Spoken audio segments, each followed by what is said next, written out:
नेताजी सुभाषचंद्र बोस उद्यानाचे उद्घाटन.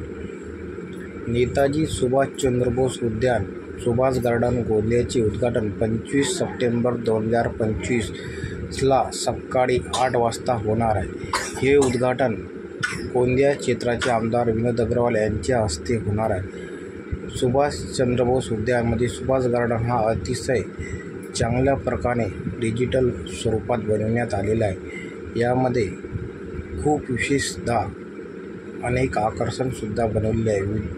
लहान मुलांसाठी खेळण्याची साधन, वयस्कर व्यक्तींसाठी बसण्याची साधन, तसेच विविध खेळण्याची साधनसुद्धा बनवण्यात आलेले आहेत. एकदा या सुभाष गार्डनला सामान्य नागरिकांनी विशेष करून भेट द्यावी आणि उद्घाटनाच्या वेळेला गोंदिया जिल्ह्यातील सर्व नागरिकांनी उपस्थित राहावे असे आवाहन आयोजकांनी गोंदिया जिल्ह्यातील नागरिकांना केलेले आहे. उद्घाटन समयी आपण